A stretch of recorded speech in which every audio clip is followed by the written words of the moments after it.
Hi, I'm Charlie Collins, and we're talking sport. And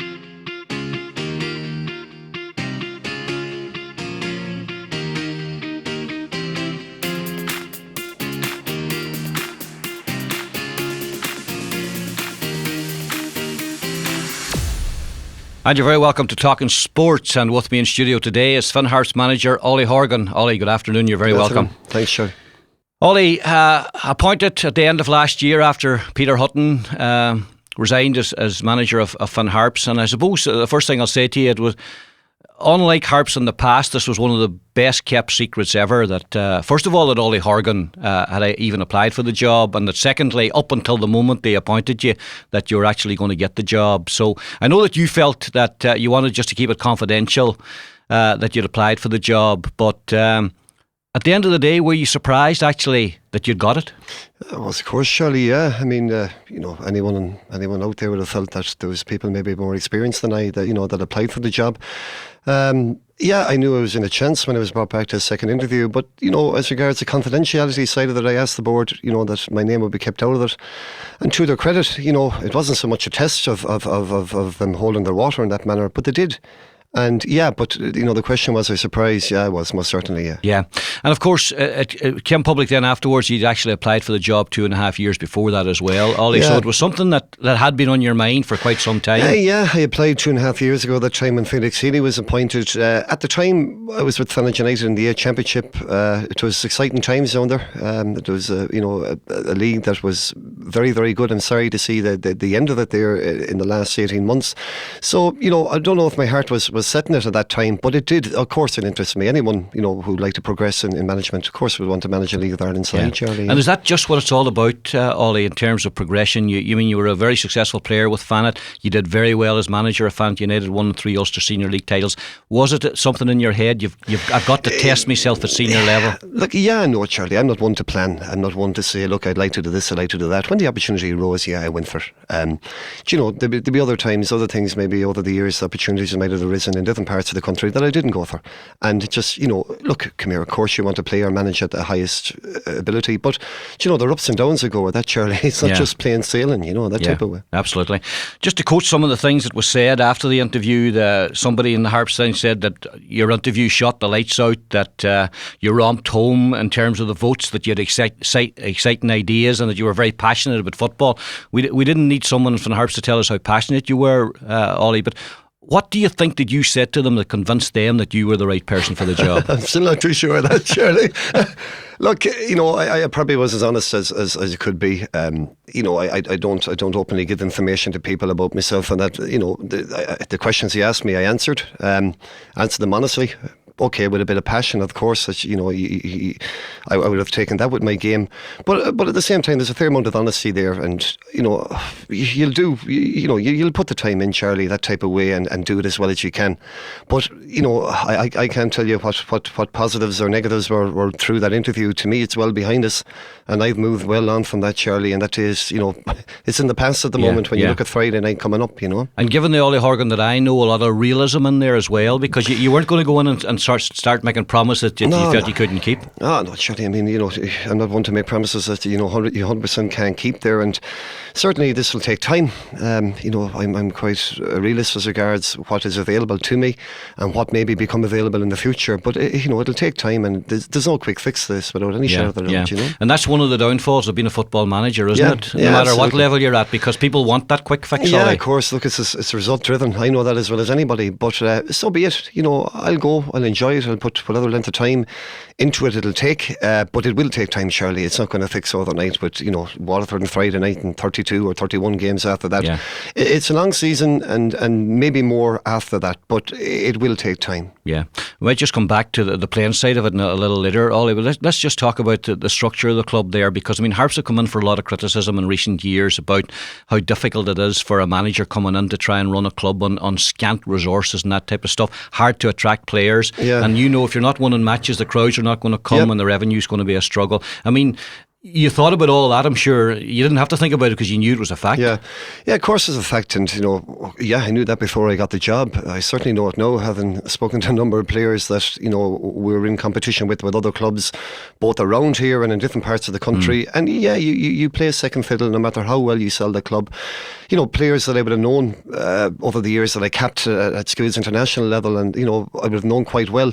But when they've something at their doorstep, with more to offer to them, you can't compete in that. But look, surely, we will slowly but surely maybe build that bridge in it and try and have more to offer these kids, or 18, 19-year-olds that I would have spoken to in the last month. Yeah. And you've two Premier League clubs, Derry and Sligo, on your doorstep as well, and obviously Absolutely. Players are going to look to them first of all if they feel they have the ability to play at that level. Yeah, come here, of course, no problem with that, Charlie. If Derry City and Sligo Rovers comes in third player and is able to offer the resources that they have, well and good. I have no problem with that. Like you've UCD there that would give scholarships, a very well run club as well. But to me, the rest of the pool of players, maybe the only disappointment I'd have is that maybe a few intermediate players they asked to come up didn't come up, Charlie. And I feel, whatever about competing with Derry City and Sligo, I felt possibly, people should try and play or manage, as I said, at the highest level available to you. Yeah, it's interesting you make that point, because I was going to raise it with you, because you played in the Ulster Senior League at a very high level with a very successful Fannet side, and you managed the Fannet side there as well. And it is a known fact that certain clubs in the Ulster Senior League do give incentives to players to play, and that players who should be good enough and are good enough to play at senior level would rather take that option. Does that disappoint you, Ollie? I'm not going into incentives of that at any level in it. I just feel, in my case, I'm not up in Finn Harps for an incentive of a wage in any manner. That's not what my ambition is in any manner. I would feel that people should go and try and play at the highest level available, regardless of what incentives are out there. And well, come here, look, it's life. Do you know what I mean? That's always been there. It's probably nothing new to me, but you talk about competing with Sligo Rovers and Derry. I have no problem in that, where they have maybe a better offer for a kid. No problem competing with them. A little bit disappointed, but I'll get over. Yeah. Now, you've looked at a lot of players, in fairness, in the last couple of months. You've given a lot of players an opportunity to come in and show you and your coaching staff what you can do. Yeah. It's close to kick-off time now. Ollie, are you fully satisfied with the squad that you have there? Do you think you've got the best of what was available? Look, come here, you're never going to be satisfied with the squad you have. I think you always can think you can improve in certain areas, of course, you know what I mean, and Finn Harps are no exception to that. I'm happy with the way that we conducted our business as regards, we limited people as we went along. I'm sure there are lots of disappointed people out there, but that's life. That's part of it. Yeah, we've got a good group of lads together. Yes, we have difficulties and we will have difficult times, but look, we're trying to get a little bit of honesty from them, and them to buy into maybe our ideas of what we're trying to sell here, Charlie, and we're hopeful that we can do that. Yeah. At a senior club, you need to be carrying a squad of about 20 players at least anyway, don't you, Ollie? Yeah, minimum 20 players, and that's really where we're at the moment. Should you get a few injuries and suspensions, you could struggle, but at the same time, if you're too big a squad, it'd be difficult keeping that big a squad happy. So, we're trying to get a happy medium at the moment. We'll soon find out whether we have that or not. Yeah. And in terms of the squad, you would appear to have a good mixture of youth and experience there. There's a lot of guys who've been around the Finn Harps scene and around the senior soccer scene for quite some time, and then there's new names that we don't know too much about yet, Ollie. Yeah, I took a few new faces in, a few that I knew from outside of the county. I feel that any club, with a change of management, would need a few new faces, both on the playing staff, the management side, obviously. Yes, they're kids that I've taken in. You've Carl Tuvek is only a 20-year-old. Rory Keating, unknown from Sligo, he's 18 years of age. To put the pressure on their shoulders is a big ask. But we've experienced people there that have seen all of this before, and we've been looking at them to try and help them and take them through. Yeah, and I suppose those experienced names are ones that come very easily to people's minds when you're talking about Finn Harps guys who've given the club great commitment over a long period, and some of them over a medium to long period, who really you could call Finn Harps players. Yeah, come here. You're talking about Kevin McHugh, Mickey Funson, to name one or two. Yeah, they're good. They're good professionals in the manner they conduct themselves on and off the pitch. But we need everyone to buy into this. We need, from top to bottom, we need everyone to go with the same professionalism as they show. And certainly the new faces we've taken in, I trust them. I like their attitude, I like their freshness, they're positive about the place. They're no world beaters, Charlie. Don't get me wrong. Yeah. They're not going to set the place alight on fire here by any means. But, they're only learning their trade, as I said, the two I gave the example of. But they want to be there. Rory Keating travels up twice a week from Westport. There's no crying or whinging with him. He's there on time. And, great. And we're trying to get everybody to buy into that, Charlie. Yeah.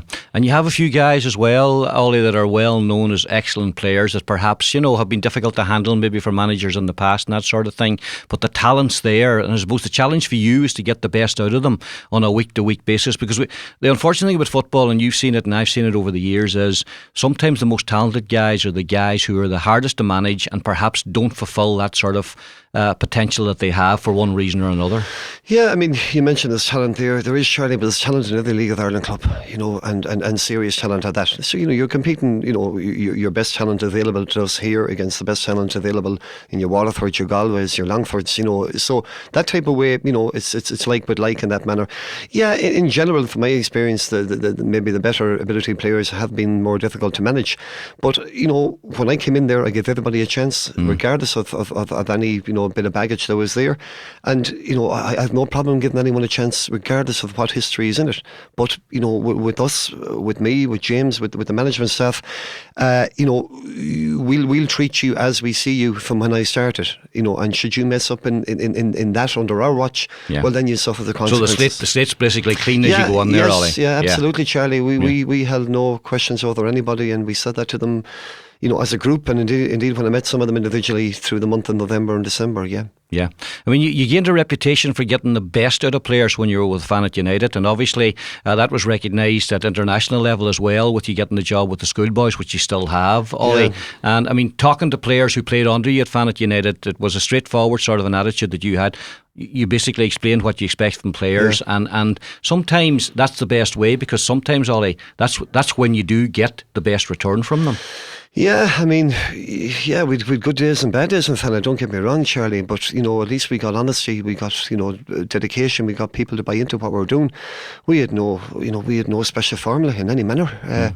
We got men, we'd men in there that trusted you, and I trusted them, and we had good times there. But saying that, Charlie, we had tough times as well. There was a lot of times where, you finished second and third in the league, which to us was a disappointment there.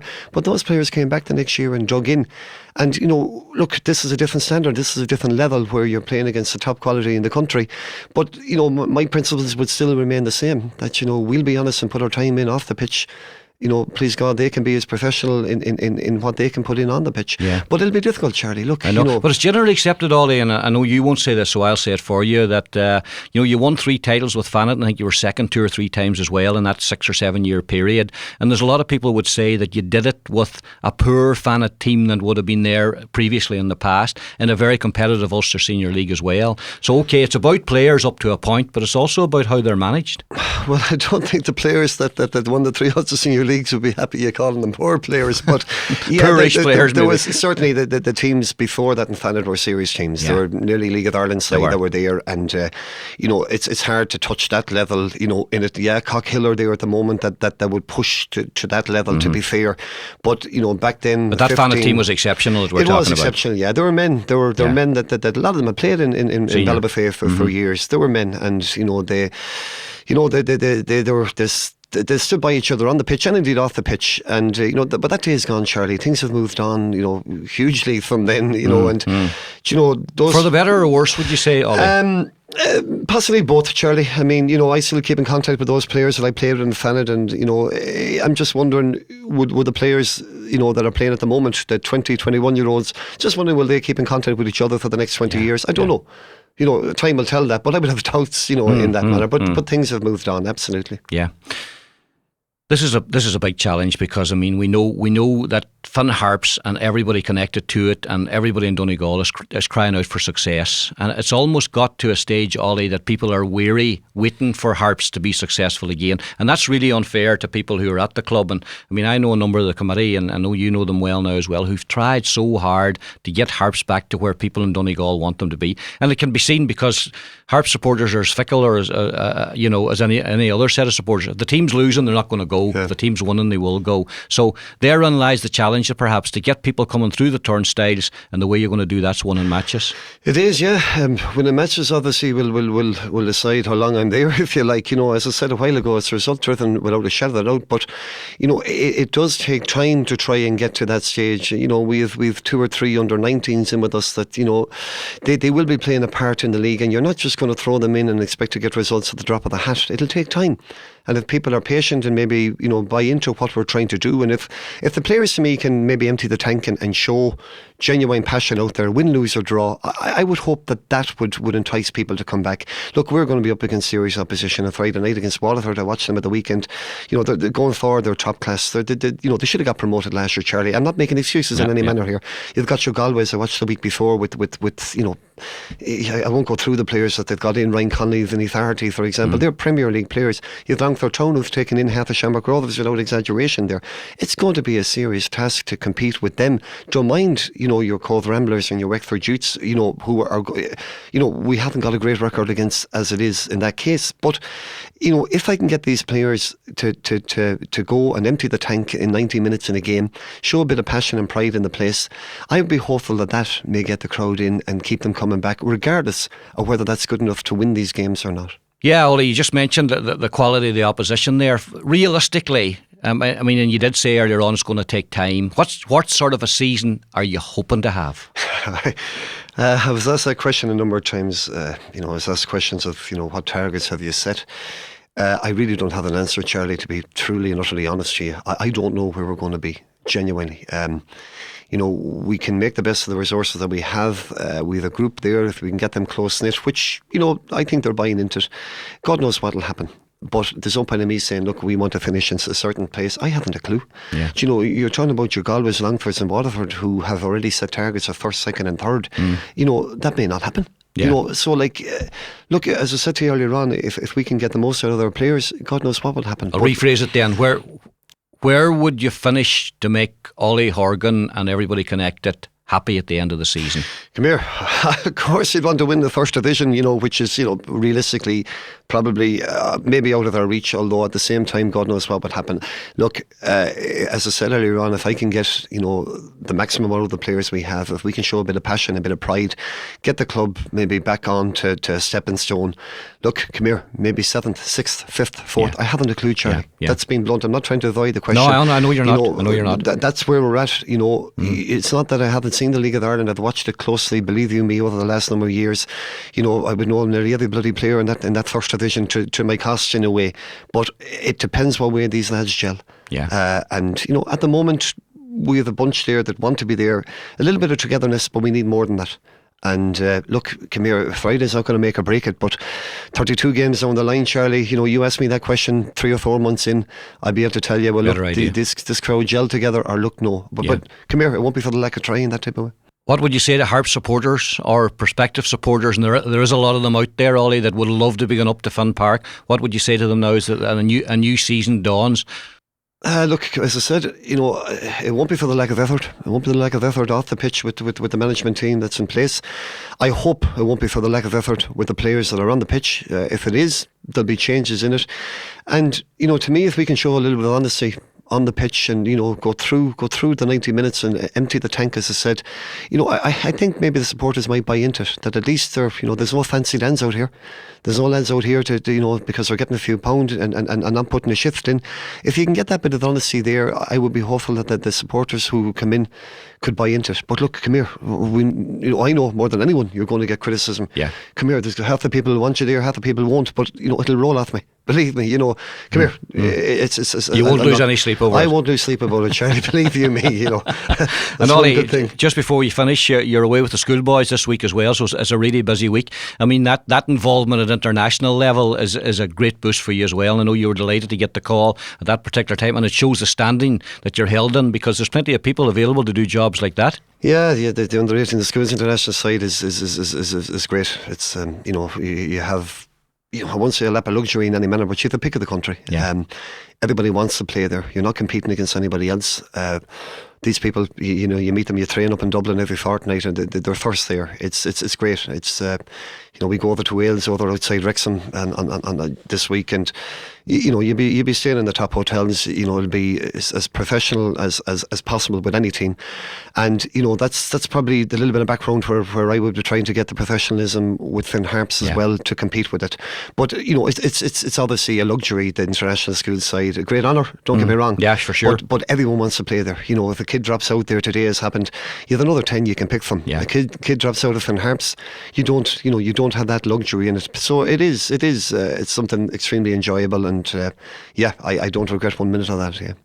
Busy times ahead. You used the word honesty a lot in this interview so far, Ollie, and I'll finish off by saying, if the Finn Harps squad of players give the same honesty to what they're expected to do, as I know that you and your backroom team will be, maybe we'll have a successful season at Finn Park. We certainly wish you well with it. Thanks a million, Charlie. Thank you. Bye. Thanks for coming in.